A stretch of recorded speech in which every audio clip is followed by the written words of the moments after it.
Hey you guys, it's Crystal from the Abundantly Blessed Homestead. It is Tuesday night at 5:15 p.m. Central Time, which means we're making dinner tonight, okay? So tonight we're going to be making a green bean skillet meal. It's really easy, so we're going to finish rounding up the ingredients and then we'll get started here in a few minutes. If you're watching the replay, you might want to fast forward it until I start talking again and then maybe stop. All right, so we will be back in just a second, okay? So what's the next thing we need? Look on the list. I think garlic powder.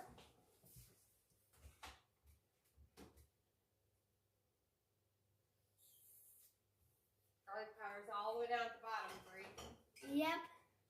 Then pepper. Okay, garlic. Hello. We're just rounding up our ingredients.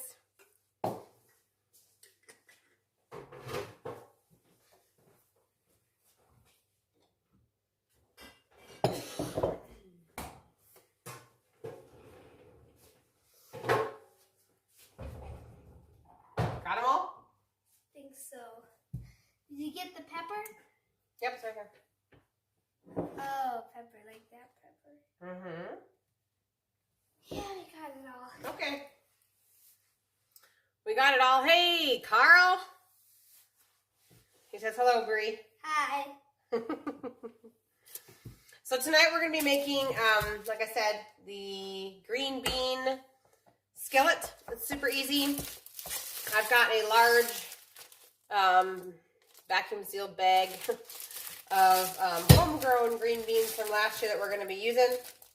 And we have our gigantic skillet back here. So, Bree, why don't you go ahead and preheat that cast iron skillet to medium. Okay. There you go. Better put a little bit of fat in there. Which way are you going? Just need a spoon. Check in here. What's this? Or that. There you go. Okay. Go ahead. In there? Yeah. Put some lard in there. Hello, guys. There's a few more of you guys on. So the story behind this meal, I'm like all red in the face. Not because I'm nervous. It's really warm in this building. I started a fire like 6 hours earlier than what I normally would at night, and so it's cooking in here. But anyway, this meal, I cooked a lot when we were living off-grid, and I had an outdoor kitchen, and I was cooking underneath a canopy with a propane burner stove. It's a really easy meal. It's a fast meal, and it's really good, and it's good for you. And so, and it's simple. It's really simple. And let me tell you, when you're living completely 1800 style off-grid with your family of 7, you need a meal that is very simple but tastes very good. So that's what this one is. It was just something I kind of invented on my own. How's it going, Bree? Good. She's just adding some lard to the cast iron pot here behind us.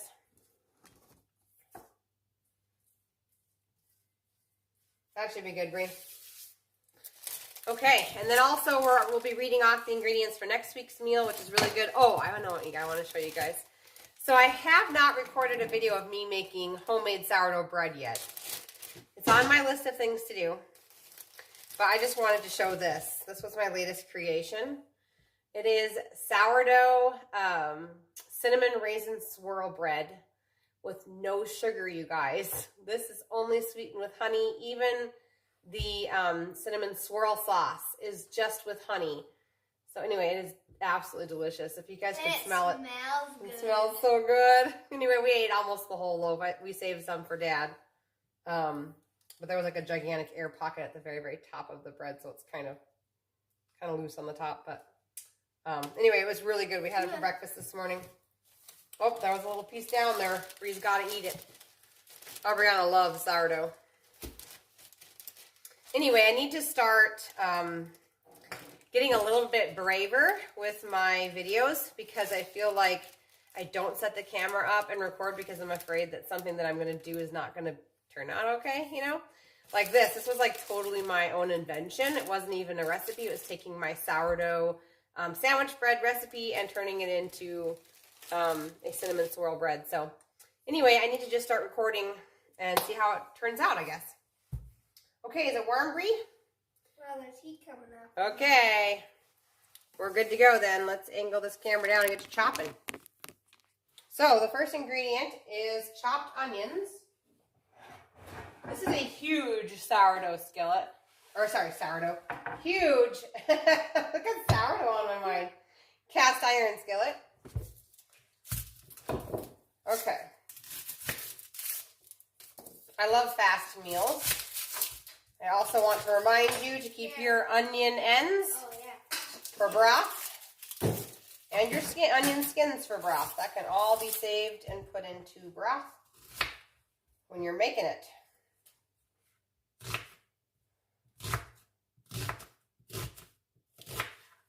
It's a good way to use up all of the onion. It's all usable. Well, except for the little sticker part.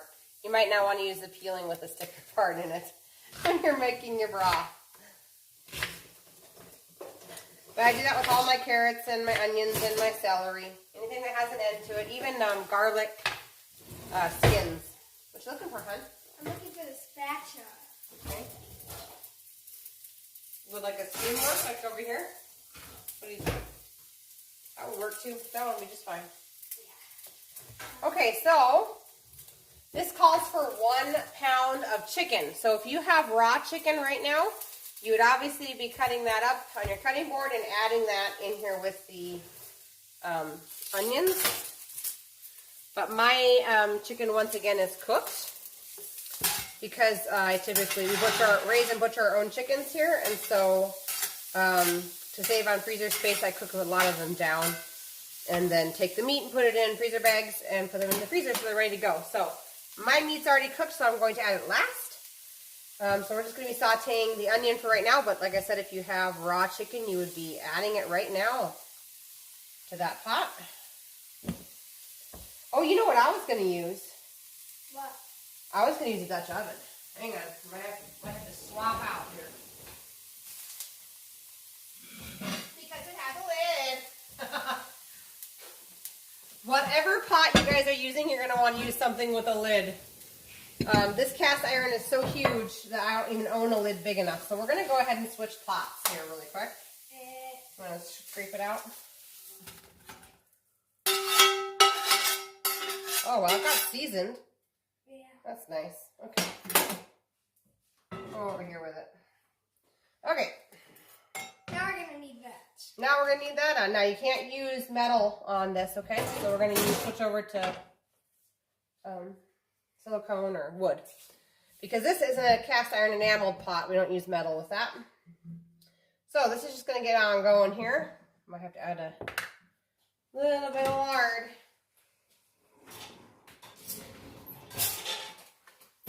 I hope everybody's doing good out there. I've had a whole bunch of comments on my latest video about the stickers, and I just have to laugh because in my mind, it never occurred to me that a cheese company would send me extra stickers to label additional bags that I may decide to have. So anyway, I'm laughing at myself tonight. Yes, Carl, I will show you. Typically, I don't show this on camera. I will show you. We're all family here, right? Let me show you. So, up there on the top shelf, that is all canned beef, canned venison, and canned chicken. All the way across. So yes, I can my meats as well.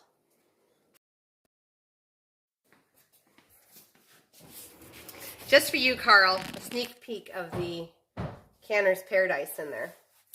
So yes, I do. I can my own meats as well.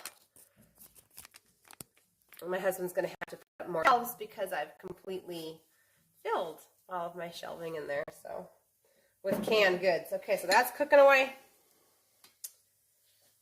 It's happy. It's a happy thing.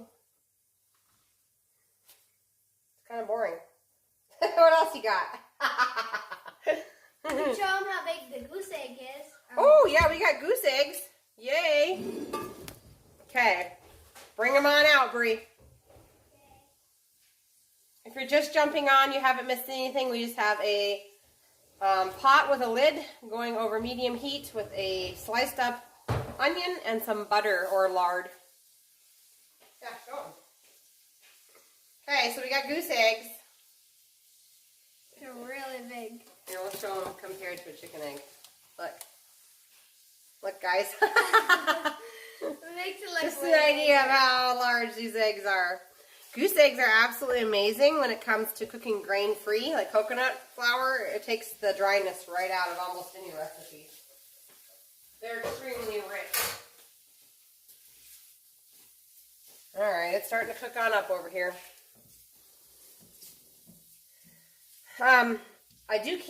You saw all that I can there, Carl, but canning meat and canning beans, it takes so long in that canner that a lot of times I just reach for the easiest, which is freezing. But the reality of it is that if, say, electricity ceases to exist for any sort of time, whether it be a storm or other causes, can't really depend on the freezer anymore. So I always, I don't put all my eggs in one basket as far as putting food on the shelves or in the freezer. Okay. It's just slow cooking here. Alright. I don't know if we even need this anymore. Oh, yes, we do.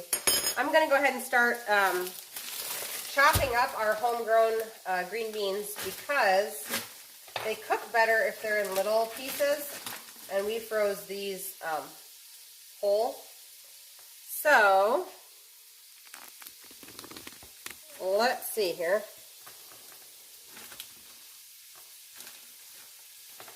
So I'm just going to slice them into like 1-inch chunks like you would get if you were to buy them from the store. Obviously, if you're buying them from the store, you just get those ones. No, let's let the onion cook just for a little while longer. We're looking for the onion to get start to get translucent. Right now it's still white. I can grab the knife.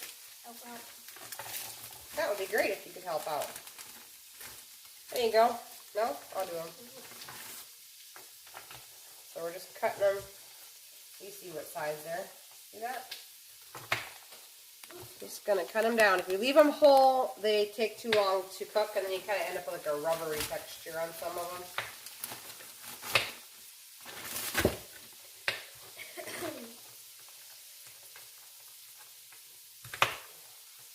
We got some snow since last week, you guys.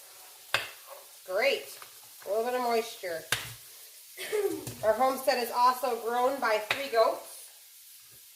We've got Buttercup, Daisy, and Lily. Whoopsie.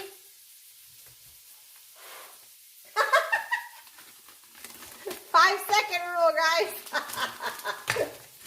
Building the microbiome. All right. I'm going to go whack this into pieces over here.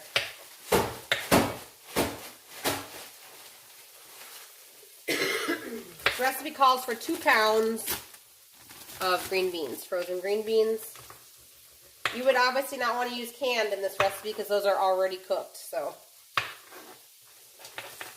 you could use fresh though. Fresh is really good.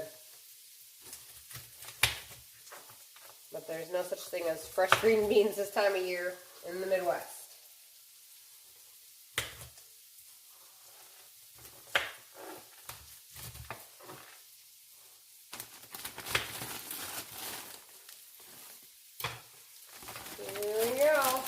Stir it one more time, and we're going to go ahead and start adding them.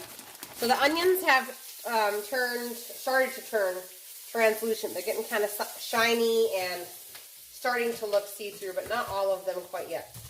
That's where we want it. And then you can start throwing the green beans in.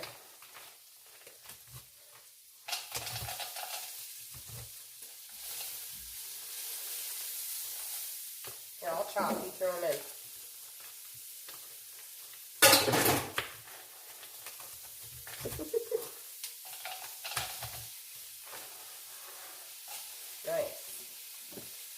Very nice.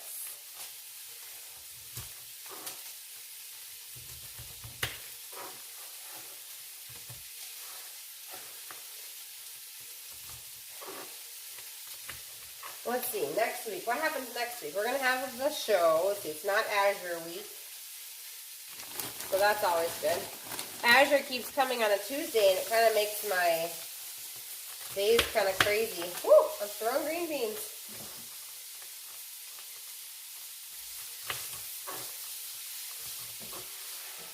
Starting to smell like cooking green beans. Mmm. That's great.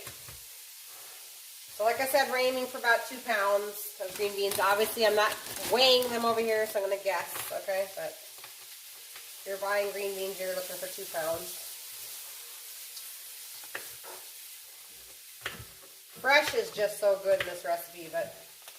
And through the summer, I make it a lot when we have green beans on the vines and stuff.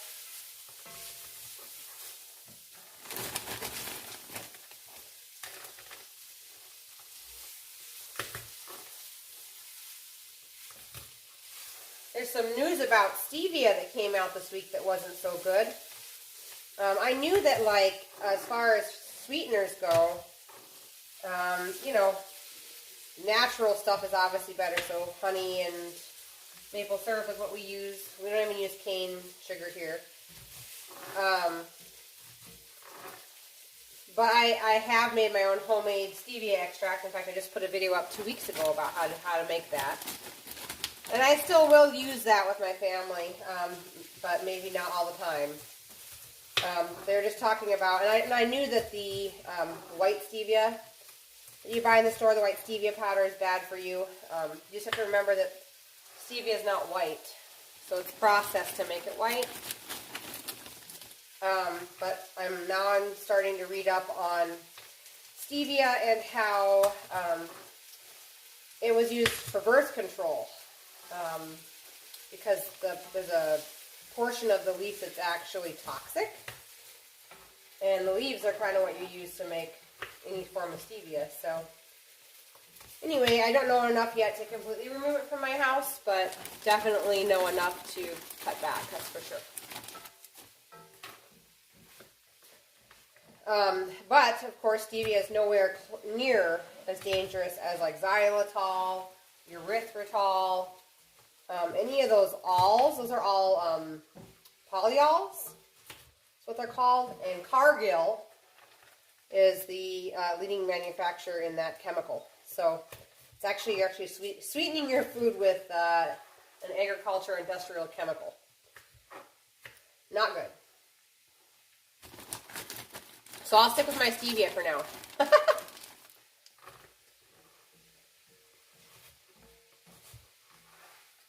See, another thing we could talk about is the importance of organic fats. And so last show, or was it time before that? Might have been the recipe before that. We had a lot of conversation in the comments about fats, healthy fats, versus non-healthy fats as far as cooking goes. So just one thing to keep in mind with fats is try to purchase organic fats when you're in the grocery store.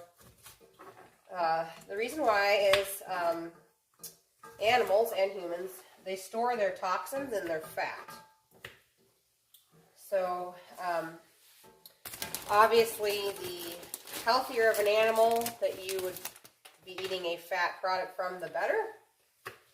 So that's why, like, you know, butter, that's made from fat. Pretty much all your cooking stuff's made from fat, from animals. And so when they are organic, it's just a lot healthier for you. Okay, I think we're good. We're at 2 pounds of frozen green beans. We're pretty darn close. Maybe I'll do a few more. A few more. You just keep on stirring there, Bree.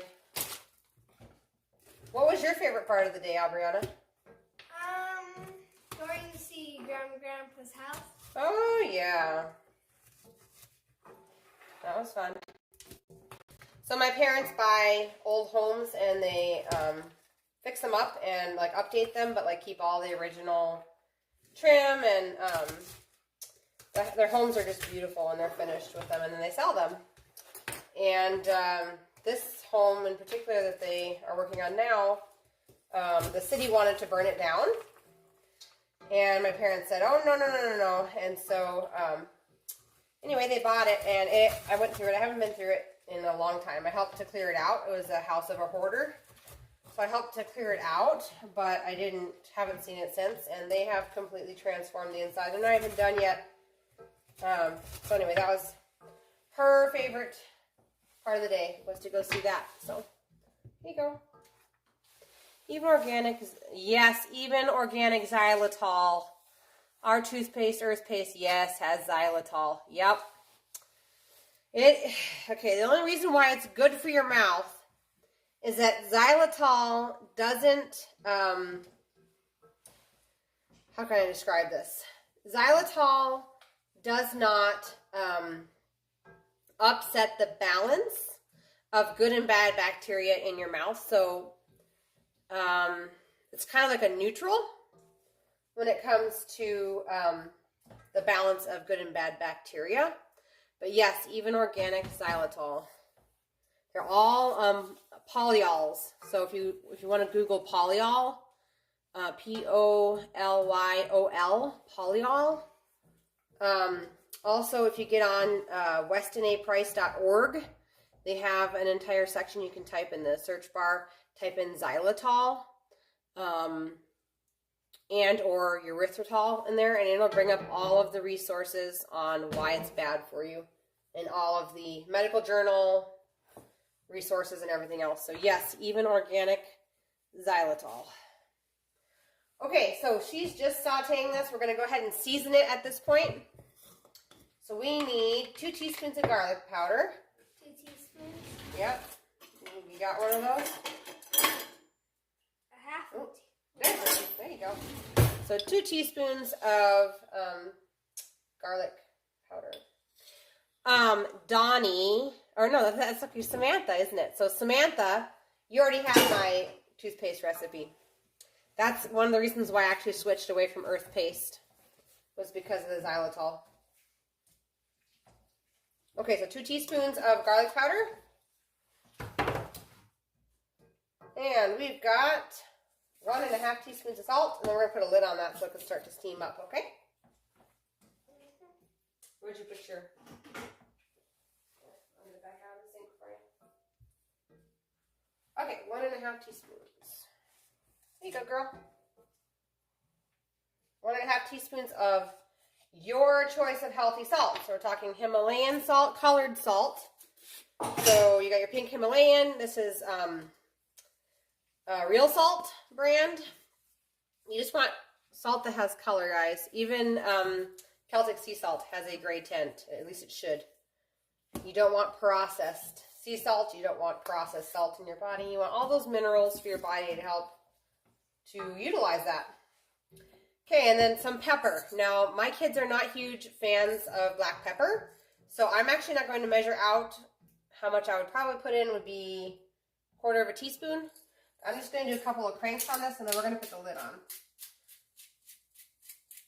Actually, we should probably add some coconut oil to that too. And then we'll go over our recipe for next week, because this is just going to cook. All right.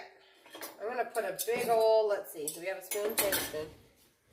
A big old spoonful of coconut oil to the bottom of the pan. Okay? Here, I'll move this stuff. Or you can put it on top. Yeah, it'll melt. Let's put the lid on. You ready? Here it comes. Ooh. Throw that onion back in there. There you go. Okay, so that's going to go. And we'll stir it. We'll keep stirring it here in a few minutes. Okay. So, next week, the recipe is Mexican ground beef and rice skillet. So, this obviously has rice in it. So, if you do not know how to properly prepare rice, I do have a video here on the channel. I will teach you how to soak and then ferment the rice. In this particular meal, you're not going to be able to taste the fermented part, so it's actually quite awesome. And if you're hesitant to try fermented rice, I do have a delicious recipe up here on the channel that is for, what's it called? Beef stroganoff with rice in it instead. And that uses fermented rice, and I've had people over for dinner that don't eat fermented foods that eat it and love it. So, you're going to need to ferment some rice. So if you want to go ahead and get started on that today, hey, that's great. It's something you're going to have to do ahead of time by at least 3 to 4 days. And like I said, I do have a video up on how to do that. So you will need 3 cups of fermented rice. So that does not mean 3 cups of dry rice. It means soak a couple pounds of rice and ferment it, and then out of that that's already expanded, take out 3 cups, okay? You're going to need 1 pound of ground beef, 1 yellow onion, 1 can of chicken broth, 2 cups of water, 1 cup of salsa, a small can of canned corn, a 4-ounce can of green chilies. If you can find those organic, that is much better for you. Spicy chilies and peppers are one of the more highly sprayed produce that you can buy. So if you can get organic green chilies, that's bonus points. We're going to need 3 tablespoons of taco seasoning. If you do not know how to make taco seasoning, I do have a video up on that. It's not very long. I think it's an under 2-minute video on how to make your own homemade taco seasoning. So you'll need to have some of that on hand. And then you're going to need 3 cups of cheddar cheese.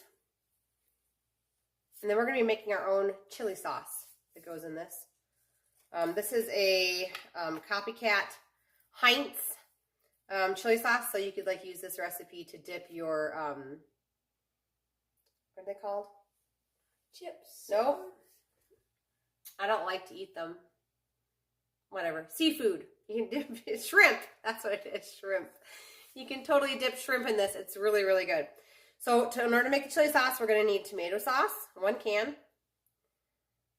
some honey, apple cider vinegar, onion powder, salt, lemon juice, and garlic powder. So that is all the ingredients for next week. How's it going? We're going to go ahead and stir this around over here. How's it going, Bree? How's it going? Good. Give us an update. Looking like it's almost done. Ooh, we're looking like we're almost done, huh? Okay. Gotta wait for them to get soft. I think we should add our chicken now, huh? Yeah.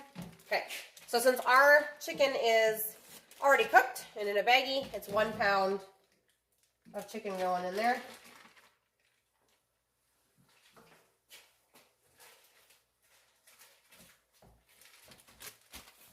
That wasn't quite a pound, so I'm going to add some from the other batch. Now I feel bad, Sammy. I totally ruined your toothpaste. I mean, it's not technically, you're not technically eating it when it's in toothpaste, but you do have to remember that how do I say this? Your mouth is a gateway, and so that's why when you go to use tinctures, you put it underneath your tongue, because the skin underneath your tongue, there's that vein that runs underneath there, and so there's just a paper thin barrier, and that's how it gets into your blood. So if it was me, like I said before, I switched away from earth paste because of their xylitol.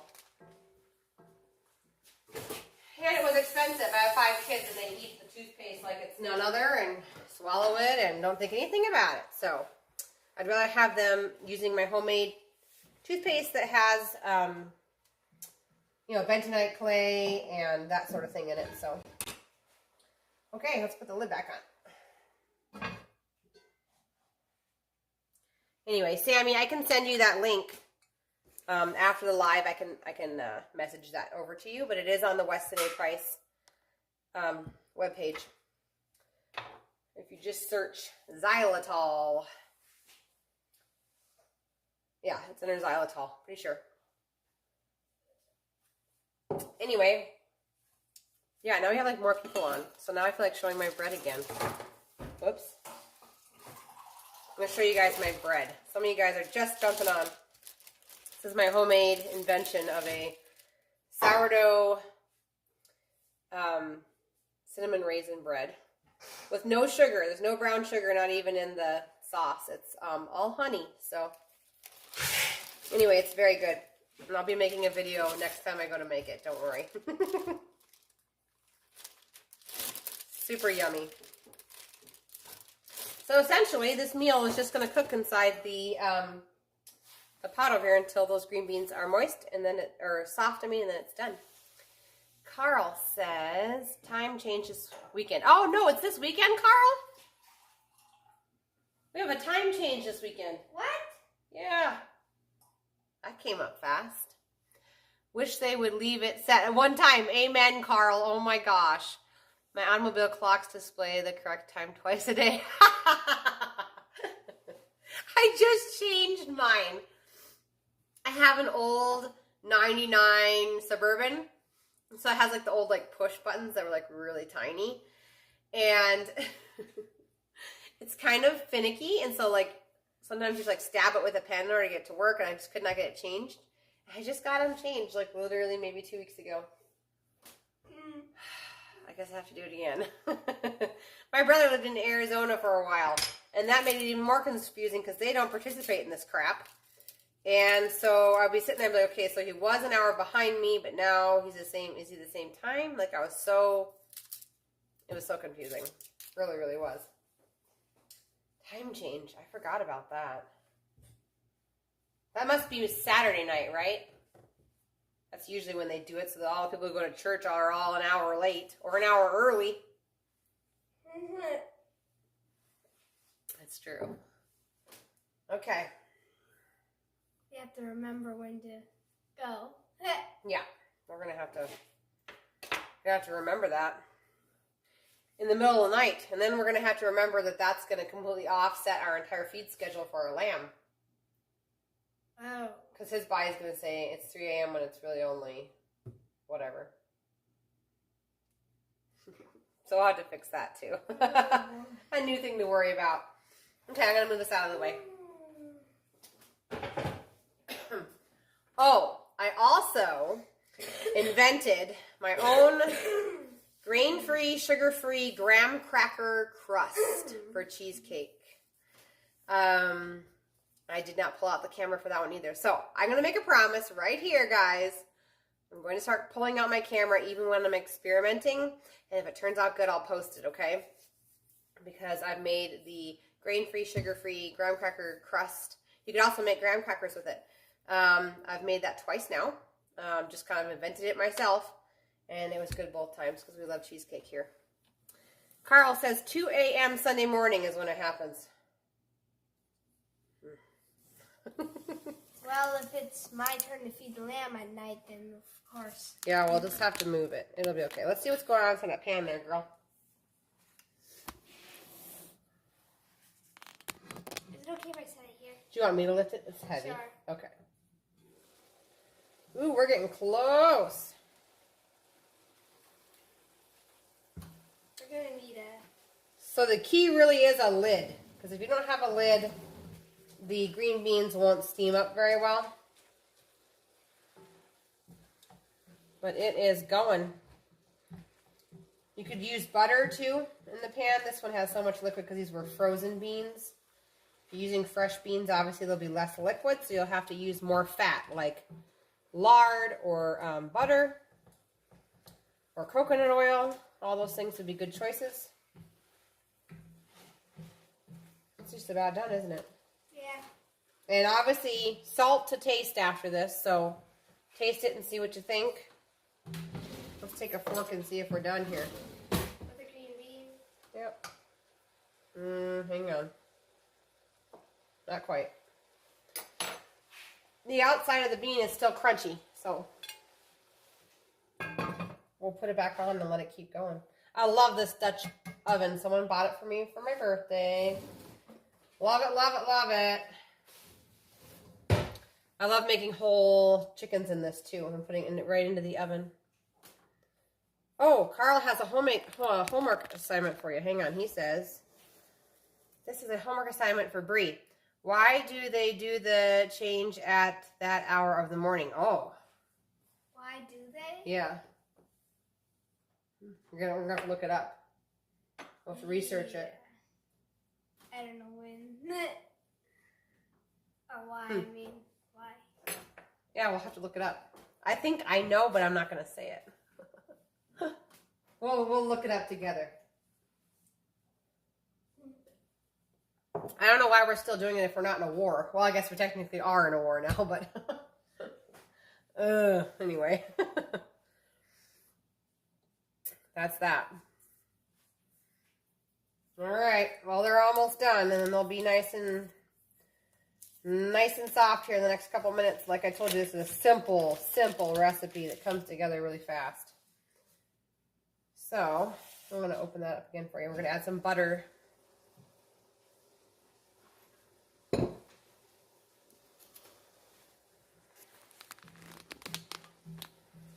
Okay, a couple of tablespoons of butter I'm going to put on in there.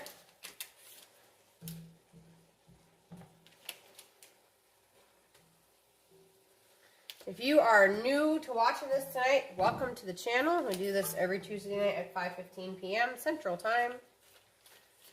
Make an amazing, nourishing meal for your family. I give you the ingredient list for next week so that if you'd like to cook with me next week, you sure can. So yeah, that was just let's put about 3 tablespoons of butter there. It's just to add flavor to the beans. How they doing? Good. They're cooking along. I wish there was like a happy medium between no light and light. Because I feel like you guys can't really see. There you go. What's going on in the pan? Yes. Yes, Carl. Enameled cast iron is a really good invention. It's very nice. I like my cast irons too, only because they don't chip, they don't scratch. But it sure is nice to have basically a non-stick coating on something that typically is not non-stick. Although, if your cast iron is seasoned properly, they are pretty well non-stick. Depending on how long you've been using them, because like this big one on the back here, it's still rough on the bottom. But the skillet underneath it is actually smooth now. I've had that one for probably 8 years. So. But yes, enamel is so nice. I won't spend it on myself though, so somebody gifted it to me for my birthday. Let's see if these are done. You ready? They're done. Yay! That's all there is to this dinner, you guys. Super easy. Turn that whole thing off there. All right, Bree. What? That's it. Oh. That's it. Oh, it was so easy, wasn't it? I debated not even doing a video on this one because it is so easy. But then I thought it's really good too. So anyway, that's all there is to that one. That was really quick. That was really quick. Anybody else have any topics you want to talk about before we go? I noticed Brenda is not commenting if she's on. So Brenda, we missed you. If you're going to come back and watch the replay. Who else? Daniel, I don't see you commenting. Judy.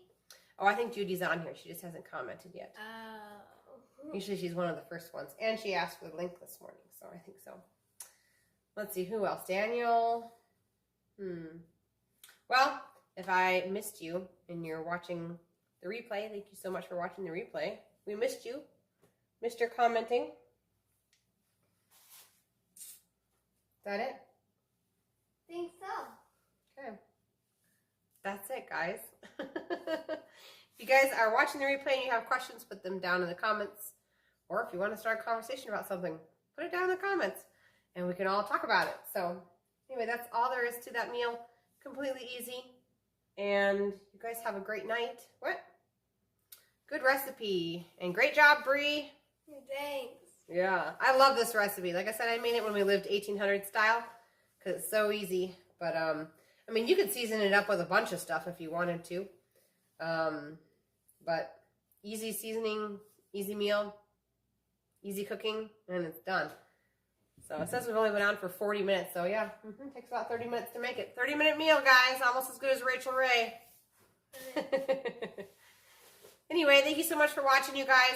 I'll catch you guys in the next video. And I'm making a promise, guys. I'm going to start taking out my camera when I'm cooking experimental things. And I'm excited to show you guys what it's like to invent a recipe. And hopefully it'll turn out good. So, anyway, you guys have a good night. And we will see you guys on the next video. Bye.